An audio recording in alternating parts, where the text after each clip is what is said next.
ont disparu, le métier se perd un peu quand même, hein, il faut reconnaître.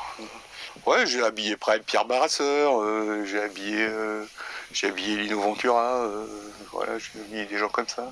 Bah, y a beaucoup de gens qui m'ont dit qu'est-ce qu'on va faire sans vous.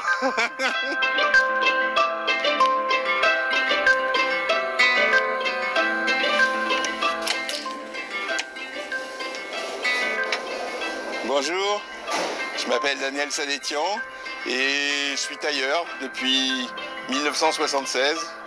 J'ai pris la succession de mes parents, la boutique est la même depuis 1926. Et ben, j'ai été formé sur le tas, quoi. J'ai pas été dans une école spécialisée, j'ai appris avec la famille, quoi. On a toujours eu une clientèle très spécialisée, c'est-à-dire que soit on a fait du vêtement militaire, soit du vêtement pour le spectacle, théâtre, cinéma, soit pour la chasse à courant. Donc les fabrications ont toujours été des fabrications particulières, c'est-à-dire un peu des niches dans lesquelles on s'est faufilé pour arriver à se maintenir.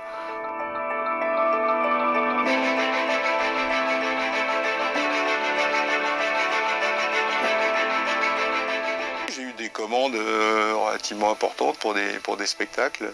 J'ai reçu aussi beaucoup d'artistes. Ouais, j'ai habillé Pierre Barasseur, j'ai habillé Lino Ventura, voilà, j'ai habillé des gens comme ça. Mais ils aiment bien se faire habiller, quoi. Ils aiment bien se faire un peu chouchouter, quoi. Ces gars-là, j'aurais fait les tenues, là. Et les gars, ils ont essayé les costumes. Et ils ont dit, ah, et ça change tout avec le costume. C'est assez raide. Donc quand le gars il met la tenue, bah il est obligé de se tenir un petit peu, il n'est pas avachi comme ça. Et il me dit mais ça nous donne une autre prestance, quoi. Et quand on dit que l'habit fait pas le moine, bah il y contribue un peu quand même. La principale particularité d'un vêtement de vénerie, il faut qu'il soit costaud.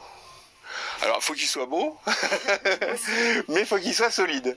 Parce que les veneurs, ils plaisantent pas avec la chasse. Et donc, la chasse fait dans des conditions qui sont quand même assez difficiles.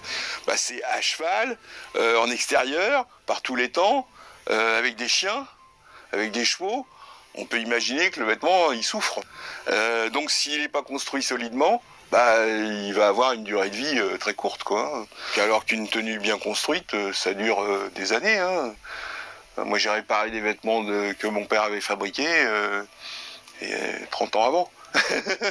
J'ai vu un jour un monsieur qui est rentré ici. Il me demande si je peux lui faire un costume particulier. Il voulait un costume de chevalier d'Éon.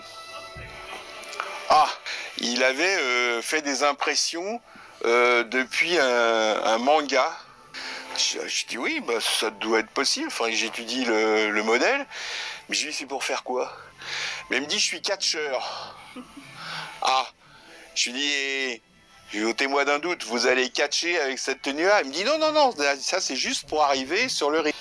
Il dit vous savez le catch, il dit c'est du théâtre, tout est truqué. Et du coup, le gars, il m'a commandé sa tenue de chevalier d'Éon et il était super content.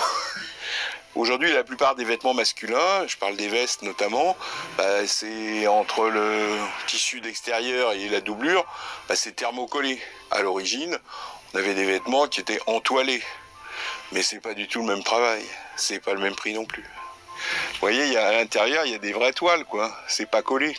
C'est ce qui fait toute la différence entre un vêtement fabriqué de manière traditionnelle et un vêtement de prêt-à-porter. Donc là, on a une jaquette.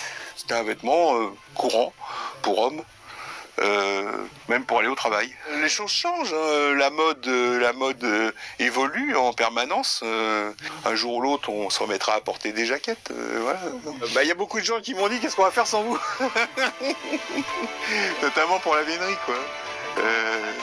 Comment ils vont faire? Bah, je sais pas, ils vont se débrouiller. Il est possible que j'ai un repreneur qui envisage de reprendre, de louer la boutique et de reprendre le stock. Oui, c'est plutôt sympa que la boutique soit reprise par quelqu'un qui d'abord veut pas la transformer complètement. Ça resterait un peu dans la même ligne, quoi. Voilà, pourquoi pas.